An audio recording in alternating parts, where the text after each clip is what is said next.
Welcome to episode 5 of the Nurtured by Nature podcast. Today, I'm delighted to be joined in conversation by the incredible Philippa Ross. Philippa is a self-confessed enthusiologist, something the world certainly needs a lot more of.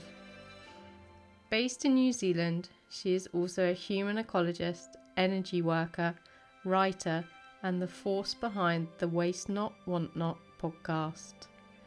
During this inspiring episode, we dived into her fascinating ancestral connection to the Antarctic and her love of the world's oceans, explored ways we can all turn inwards to nurture our inner environments, and discussed how approaching others with humility and humbleness allows us to listen with an open heart and open mind, whilst also considering the challenges created in managing environmental issues, particularly in the world's oceans, where our boundaries and borders allow governments to shy away from their responsibilities.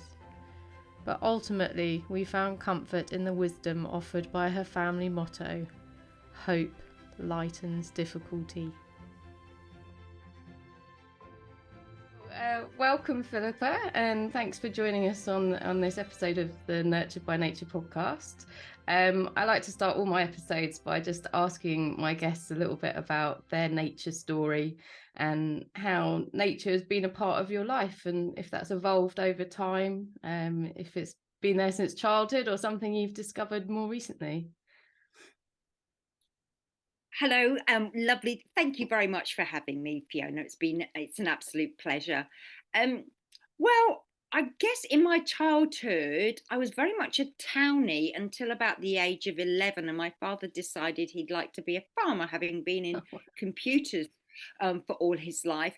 And so the great outdoors called me, and I really loved it. I had this borrowed this horse and for the winter, and it did nothing more than just bucking and swerving and basically throwing me off. And then so that was a learning curve.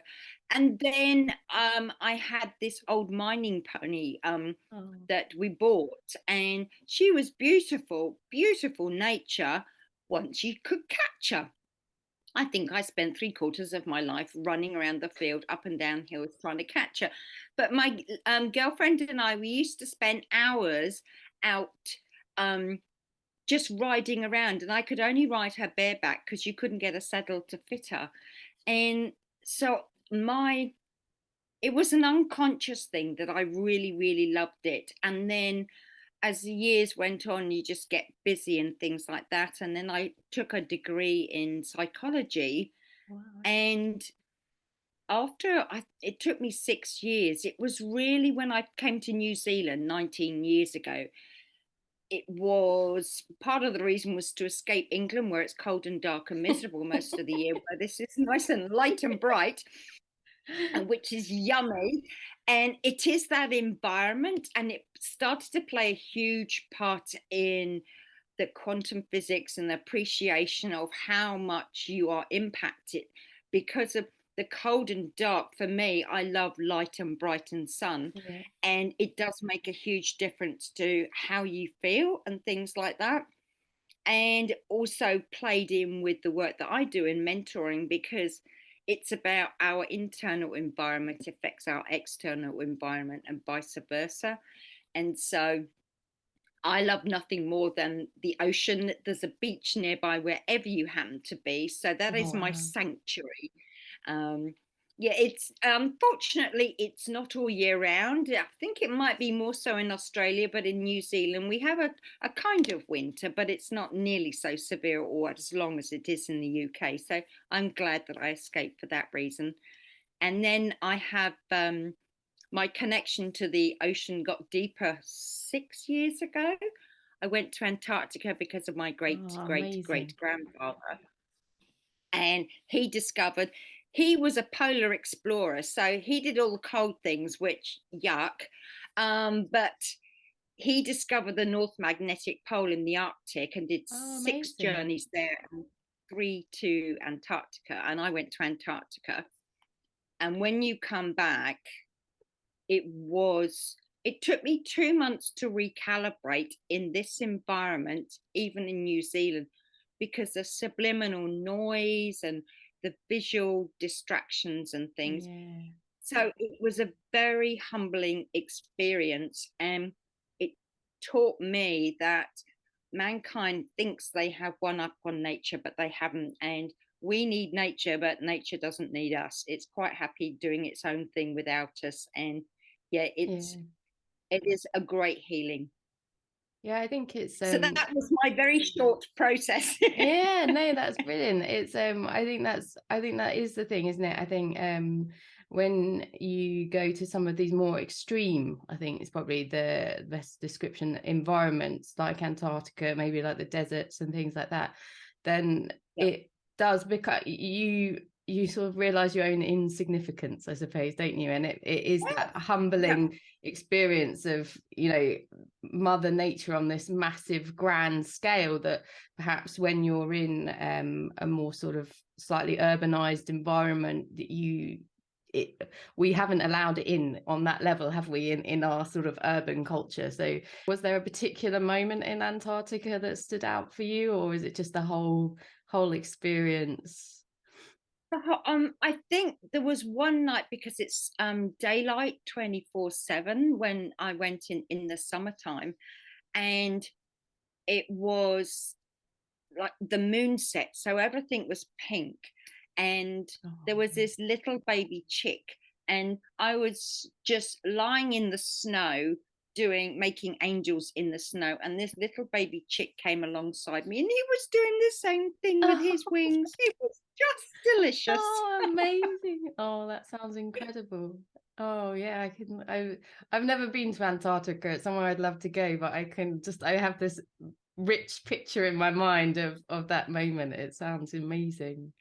But you touched a little bit on your ancestry. I know that's been quite important to you, and you were also involved in, I think, something to do with the Ross Sea, weren't you?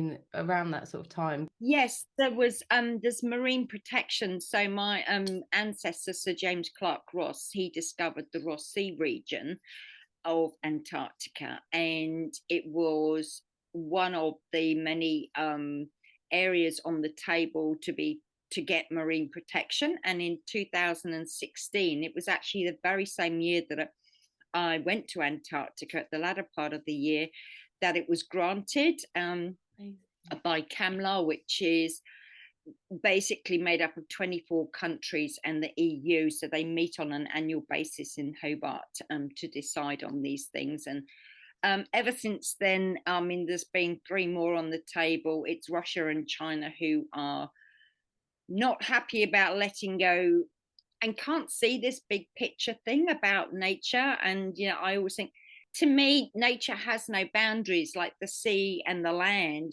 We as mankind have created it, and we have created problems for ourselves with that, and thinking that we can have one over. So yeah, so the marine protection came through, made official in 2017, and I think I was part of it for a microscopic part. There was an amazing organizations and individuals involved for about 5 years before it actually came through. So, and I was one of the because I have my own podcast, Waste Not Want Not, and one of my guests was Dr. Rodolfo Werner, who is a krill specialist, and he does a lot of the Okay. talking between all these delegates and things like, and he's been doing it for 19 years, and how he hasn't torn his hair out, because there's only been one marine protected area in all that time. So tenacity and a love for doing what you're doing, and he just loves nature, and he'll fight to the end for it.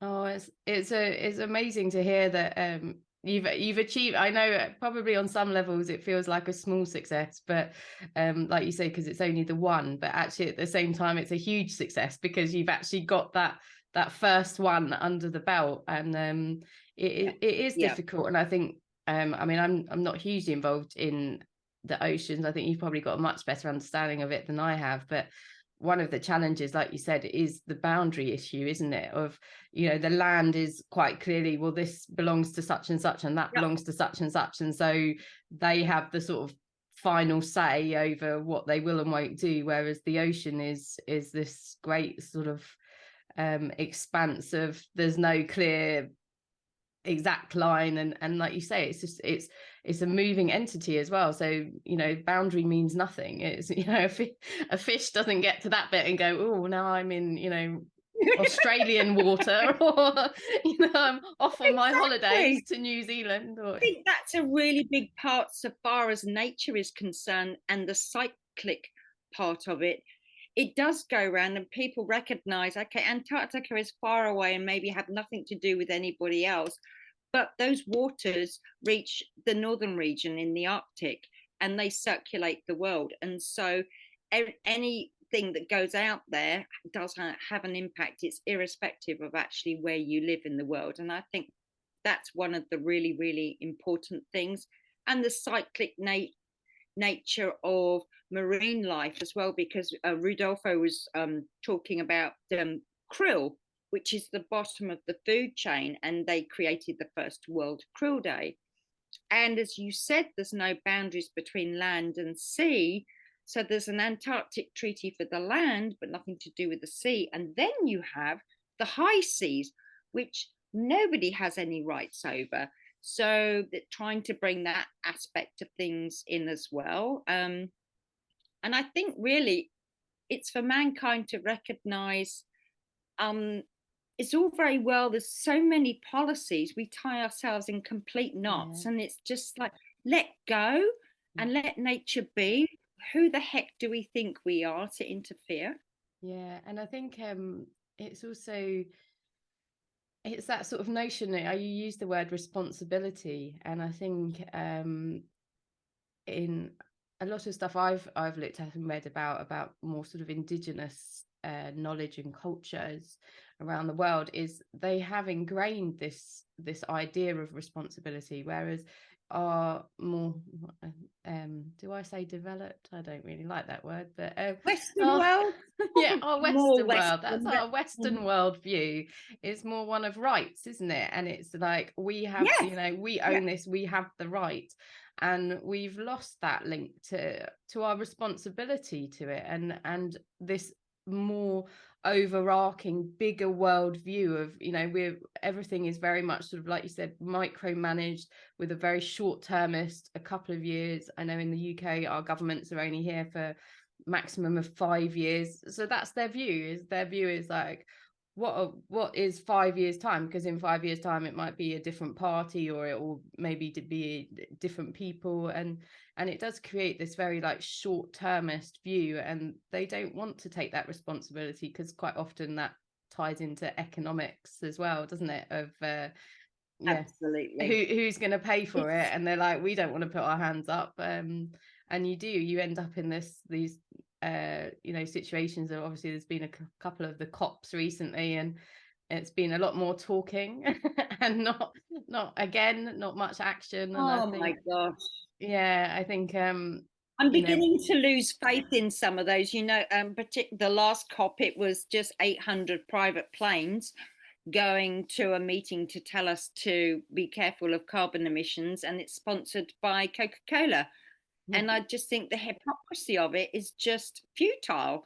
And we are trying to get dominion over nature to serve our immediate economy with the boundaries around it. And we won't let go of, like, China with their fishing rights, and Russia because they're just bloody minded, that they're not thinking on a global scale and how it's going to conserve things, and recognize, so far as the ocean and the land is concerned, they are actually the entities that support our very life.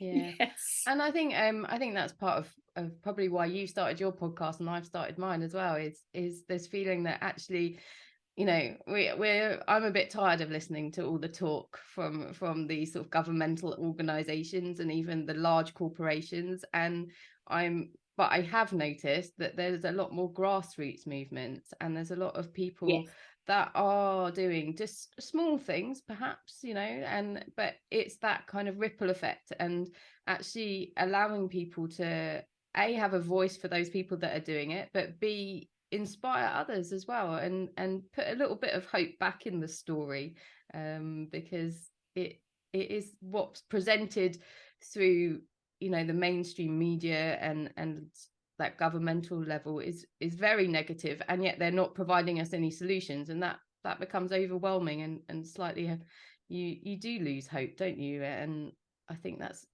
well, actually your family motto is involved with hope, isn't it? It is. It's hope lightens difficulty. So James Clark Ross was put on the family crest, and yeah, I hold that very dear to my heart because, and as you say, that was the impetus behind my own podcast, which celebrates its first anniversary Congratulations. at the beginning of December, and I wanted to put it out because, as you say, there's so much bad news and things, and it's really about the extraordinary things that everyday people are doing, whether it's the lady next door who's making some bars of soap to save plastic bottles because she likes making soap and selling them at the local market. It doesn't have to be on a global scale, and it's really giving people the impetus, saying whatever you contribute does have value. It doesn't have to be on a global scale, and the local groups, they all have a ripple effect. So yeah, it is such an important message that I think people need to hear and keep it going. Yeah, I think hope is probably like one of almost the most powerful forces in the world, and also that it's probably the greatest gift you can give someone, isn't it? Is that idea that actually there is perhaps a light at the end of the tunnel, and it gives you a reason to keep trying, doesn't it? And um I don't know. I mean, are there people that you found that have particularly inspired hope in your life, that have given you the courage to think, no, this is a battle that we can still win?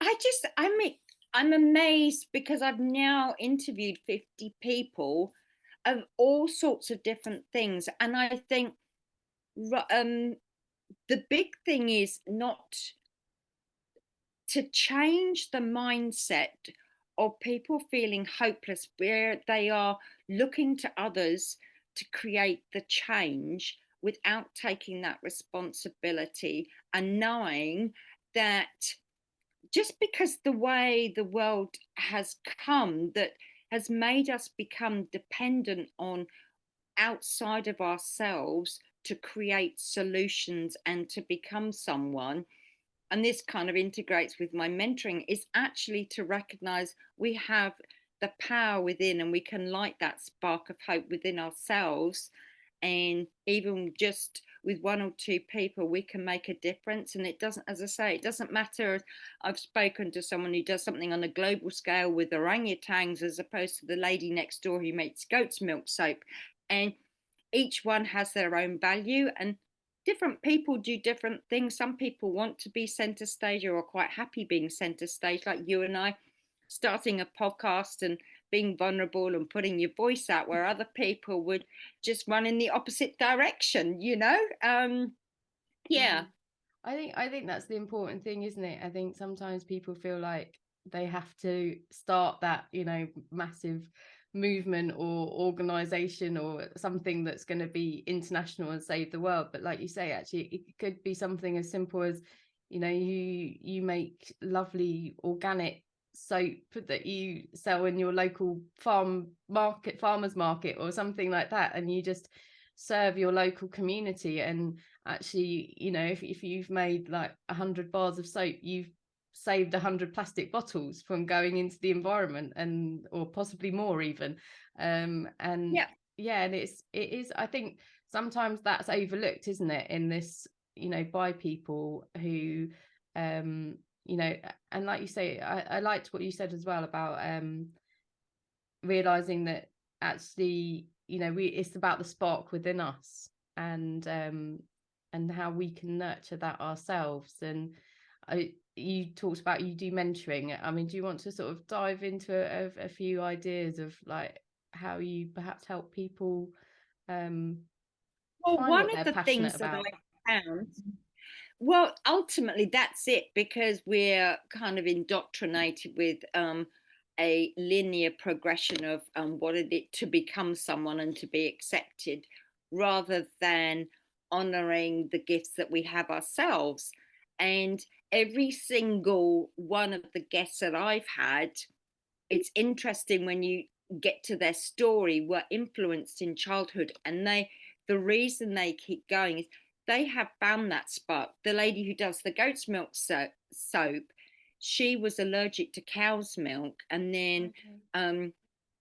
as a child, and so she had that connection to goats, and then she went off and did things with horses and came back, and then got a small farm, and she's hand reared goats, and then she decided she had too much milk, and things happen serendipitously to help us get back to what's important to us as an individual. And that is the thing. So we are not only serving, to me, it's about serving ourselves, which has an effect on our community and then the world at large. But we're taught not to serve ourselves, because particularly English, I can say this, there's a lot of snobbery around it. You're vain, you're self-centered, and or you're full of yourself. And Yeah. actually, it's quite a compliment to be told you're full of yourself, because it's actually standing in your power Yeah. and knowing yourself and actually living that life, as opposed to what other people expect of you to do. And that is, it's a journey. It doesn't happen overnight, and sometimes we miss it and keeps coming round, sort of thing. But yeah, it is that inner and outer, and you find contentment when your internal and external environment resonate with one another. And so, yeah, it's vitally important. Whereas I'm coming to New Zealand, when I visited 21 years ago, I got off the plane and it felt like home. I could not, there's nothing tangible you could have said about it, but it just felt like home. Mm. Yeah, I think so I think that's quite an interesting thing, isn't it? Of you basically saying about your inner environment, and that's something we can all work on, isn't it? Regardless of, where you are in the world or how you feel that you can influence your external environment, but you can work with your internal environment. And I mean, obviously in more recent years, the ideas of sort of well-being and mindfulness have sort of come to the fore. I know for both of us that's quite, we're quite interested in those realms of sort of healing modalities and things, and that is more accessible, isn't it? That's something that everyone can do. Is sort of is nurturing themselves.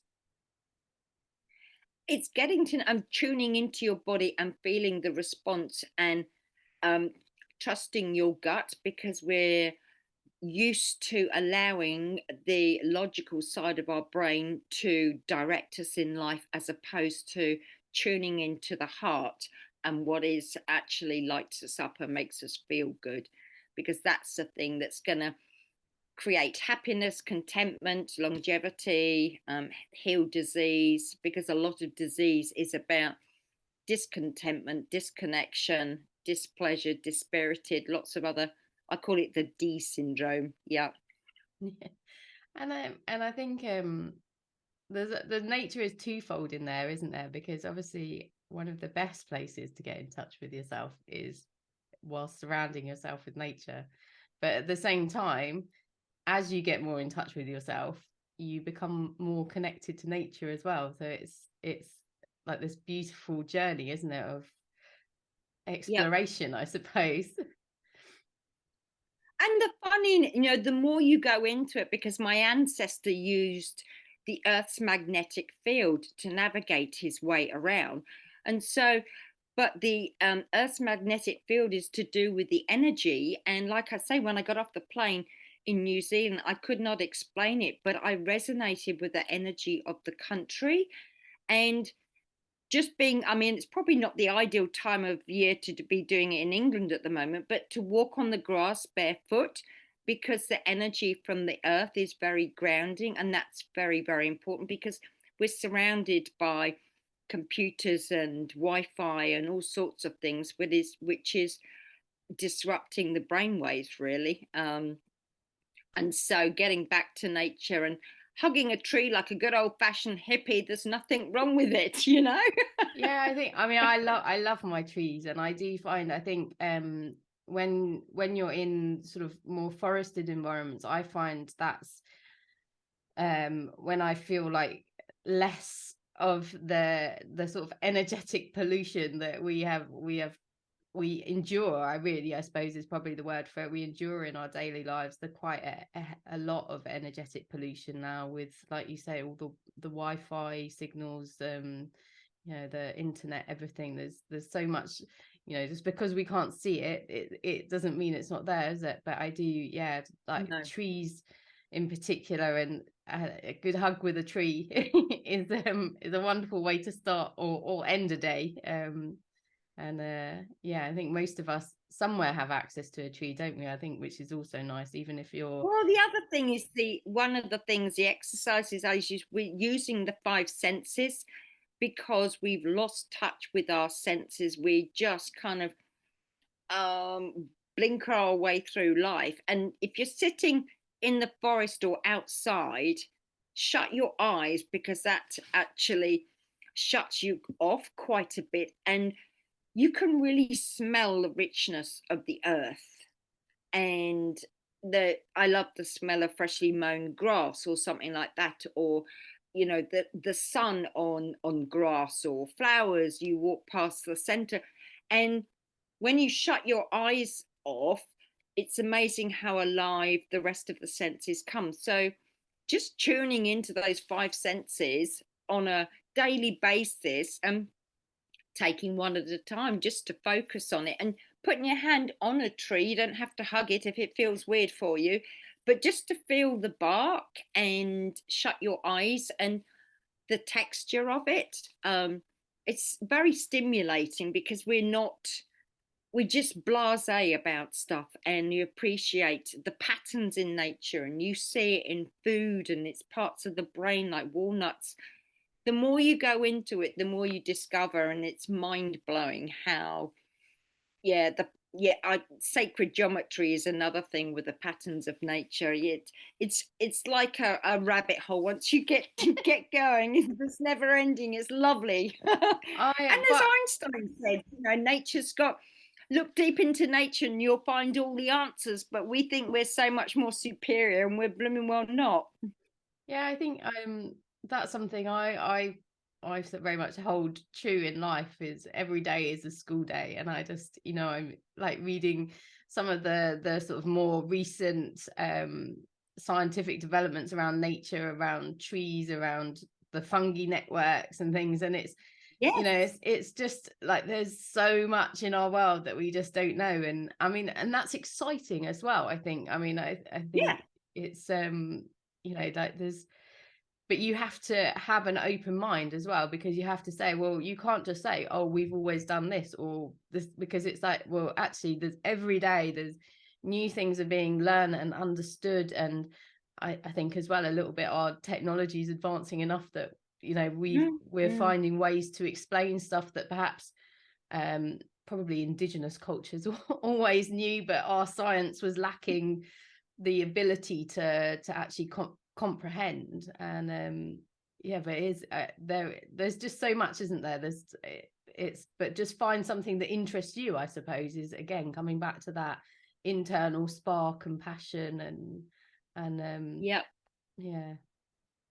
I remember seeing, I think it was on, it might have been the BBC, Judy Dench, because she loves trees and her garden. And somebody came with the stethoscope or something, and she could hear the tune. I mean, the tunes, because sound and basically everything in life is a vibration, the different sounds of all her trees. And she was like a child with us in a sweetie shop, wasn't she? Yeah, Absolutely fascinating. I saw that one as well. It's one of my favorites. And it sounded like literally the moment he put the stethoscope on, it was like, oh my God, it sounds like a heartbeat. It's like listening to a human Yeah. heartbeat. And Yeah. yeah, it is just absolutely it's mind blowing, I suppose, for want of another word. But it is amazing how much it is out there, and that's just on land. And like you say, the ocean is just an even bigger mystery to us, really, isn't it? Of Mm, um, mm. I look at people like David Attenborough and Jane Goodall, who, are obviously in their late 80s, and um, the patience and just they're such delicious human beings because they don't ram it down their throat. They are so enamored by what they're doing and connected to it. I think David Attenborough is getting slightly more exasperated nowadays, yeah, probably because he's nearer the end of his life, that not too many changes have taken place. But it's just like wake up world.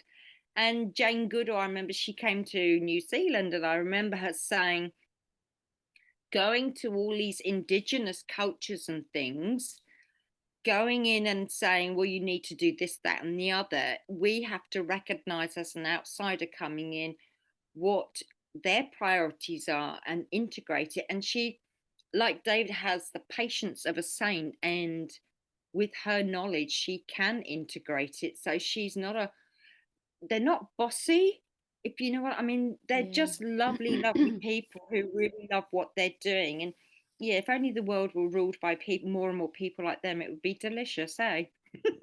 I think that's the thing, isn't it? It's about balancing that sort of humble edge of their personality, isn't it? Of not Yeah. saying that I've got all the answers, but being prepared to listen, because I think that's a skill we've lost as well, isn't it? Is Oh, yeah. yeah, is actually, this idea of superiority that we have both over the natural world and the animal kingdom. We have it Yeah. over it. It bleeds through over our ideas about different cultures, different people. And actually, there is more and more like a realization, I think, that the indigenous cultures have a huge amount to bring to the table. And actually, we need to start really listening to them and their wisdom of how they've lived alongside the world, as opposed to our worldview of, apart from it and using it and have, it's, and I suppose it's in New Zealand, you've still got quite a strong indigenous identity and people there. Is that right? Or Well, the Māori, yes, particularly with the medicines, the te ronga that they have, but um they, a bit like the modern day Māori, aren't necessarily interested in it. It's a bit like, with our grandmothers or our great grandmothers had potions and things. The modern world had got in the way of not needing that stuff. And I think, back to your point about the wisdom of it, now the way we have been operating in the last 100 or 200 years is we're wanting proof.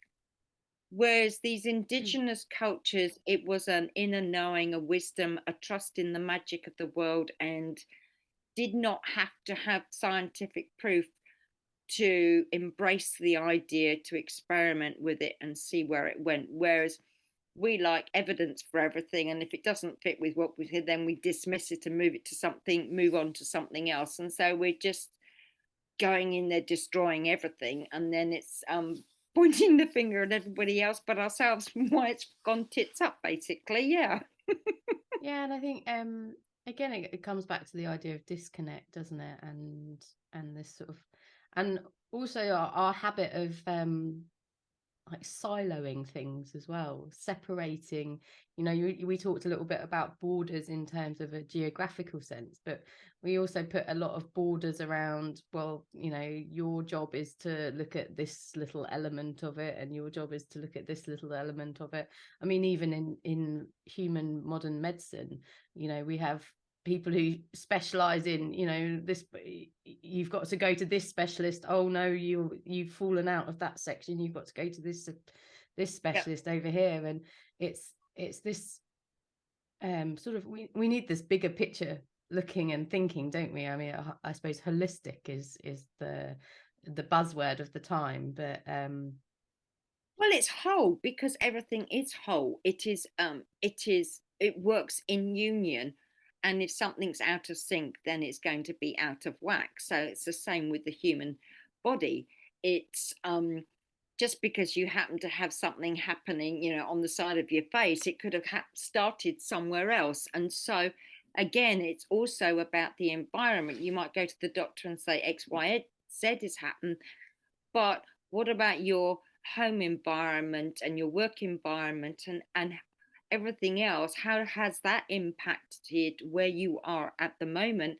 And how is it going to help improve your health or help you sustain it and get well again in the future? So there's no point in putting, because that's what happens, as you say, even with governments and things.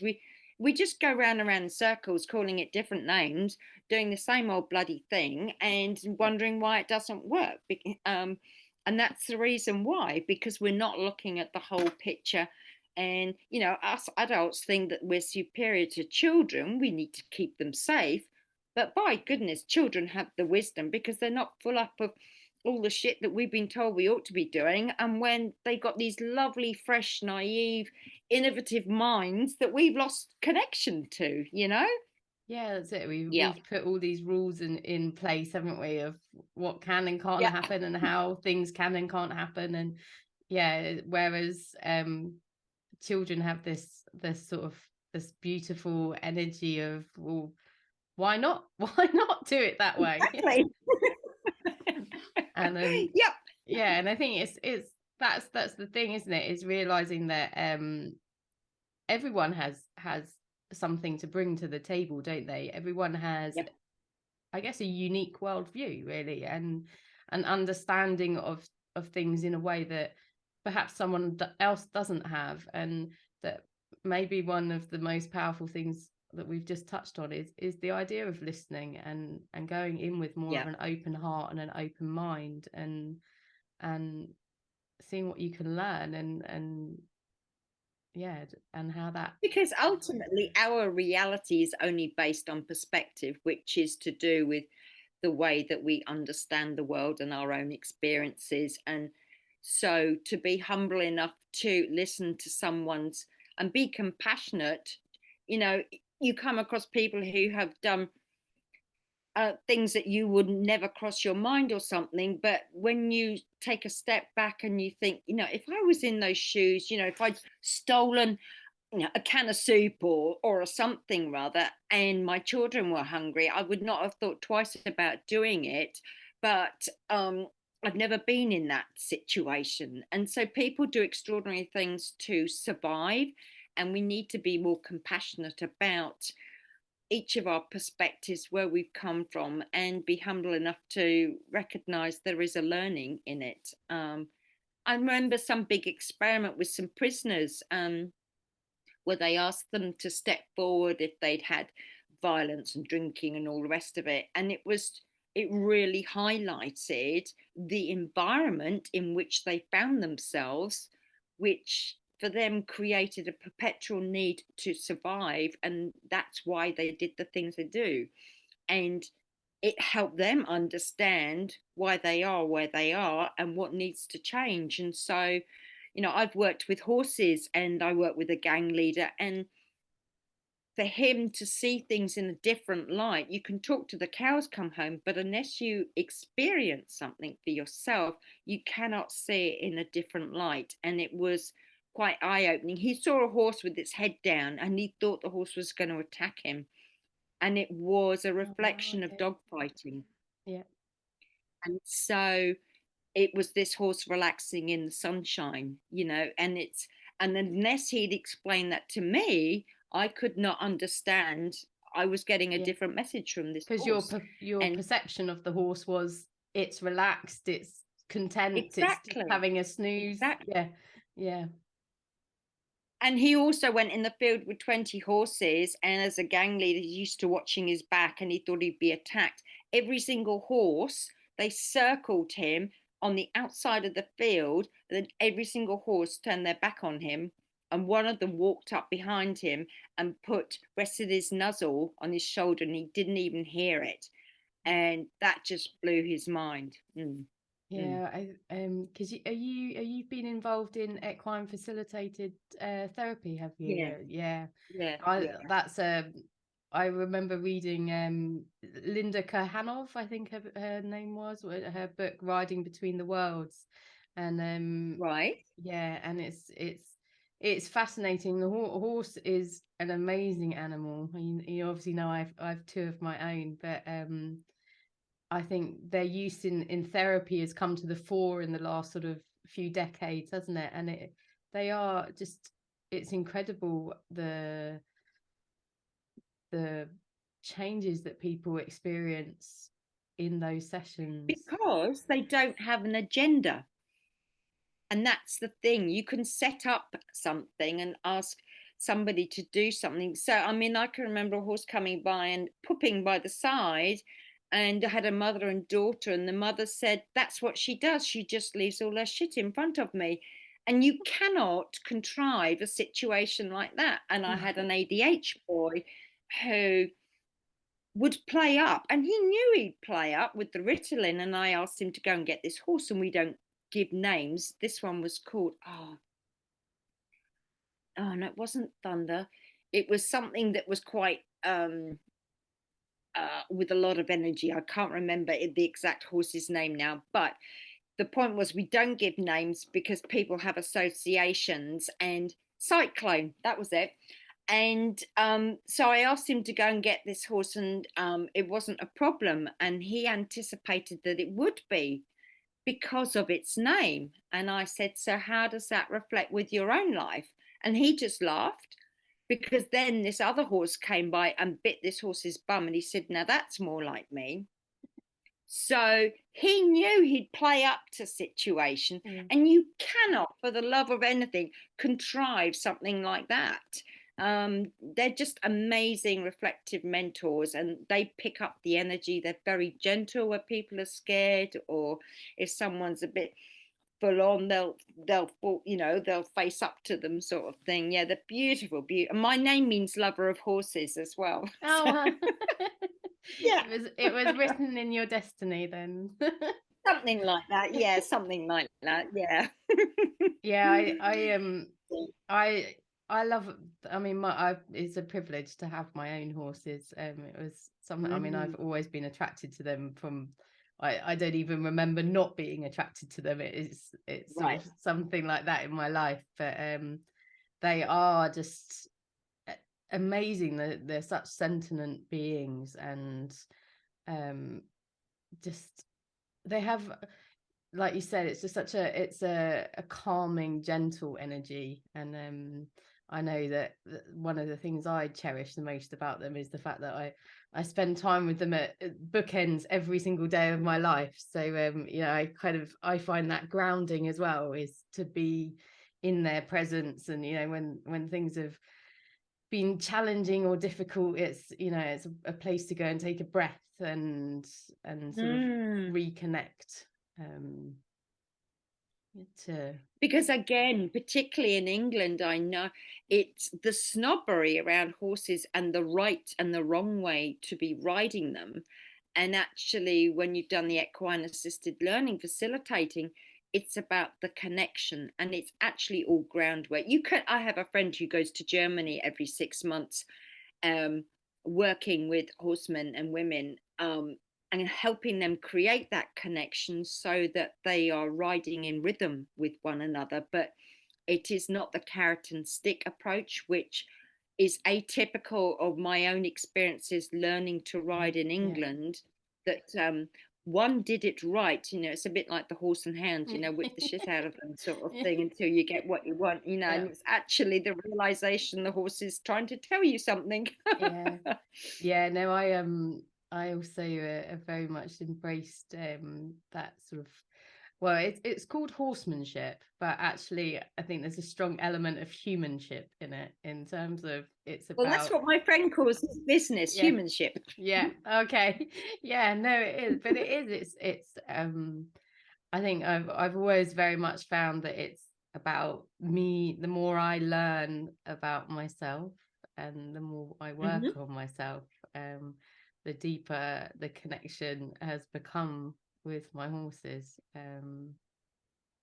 Yeah, and that goes back to what we were saying earlier, doesn't it, about our connection to the natural world as well, and the fact that something everyone can do is they can just slow down and connect to themselves Yep. a little bit more, get out of their head Mm. and into their heart space, and just that even though that might feel like you're not doing anything, actually the ripple effect from that can be huge. But that's where this world is. It's the in order to be someone or be useful, you have to be doing, and that sitting and relaxing and being and connecting with ourselves is not something that we're taught, and so it's uncomfortable to be in your own space and have nothing to do. Yeah, it's that's it, isn't it? It's the discomfort. You have to Yeah. move through that initial discomfort, and that takes time and patience. But I Yes, think that's yes. I think that's a powerful place for us to sort of perhaps look at wrapping up, Philippa. But before we go, Yeah. is there anything else that you would like to share, that to sort of impart a bit of your family motto, the hope in the through difficult times? Well, it's the just like the nature of your podcast, the nature versus nurture conundrum, really. Bringing up children, is it one or the other that influences it? Recognizing that everything is a reflection of ourselves, and to focus, take the time out in create the environment that actually makes you feel good. Take time out with yourself alone, out in nature, wherever that happens to be. Put on a thick coat and go kicking leaves in the woods, or just sit by the river or a stream, or throw pebbles in or something, but just take 5-10 minutes out each day, and actually use your five senses as well when you're out in the world. But you can create a haven in your head and use that in meditation, and when you're feeling stressed or whatever, you can recall that, and the brain doesn't know that you're not really there. So that is really helpful. Yeah, I love Yeah. that. That's really lovely. And I also find for myself some of my best sort of meditation is actually in movement, in walking, in nature. I know the sort of a preconception that meditation is, forcing yourself to sit in cross-legged position and things, but actually a Yep. great meditation is what you said, being in nature, closing your Yep. eyes, breathing in, smelling, touching, feeling the world around Yep. you in Mm. ways perhaps you haven't experienced before. Yep. Yep. Okay. Great. Perfect. Well, thank you Fantastic. so much, Philippa, for sharing your wisdom with us. It's been an amazing journey across oceans and exploring all sorts of ideas. I've really enjoyed it. So thank you so much for sharing that with us. Thank you for inviting me. It's been an absolute pleasure to be with you. Lovely. Take care. Thank you so much for listening to the Nurtured by Nature podcast. I truly hope this conversation has brought some hope and inspiration into your life. I would love to have these messages ripple out across the world. So if you can, please share this episode with your friends, leave a review on your favourite podcast player, and make sure you subscribe so you don't miss the next episode. I would love to hear from you, so please feel free to connect with me on the links provided in the podcast description. But most importantly, thank you so much for being a part of this journey with me. But don't forget to simply get out there and enjoy the natural world.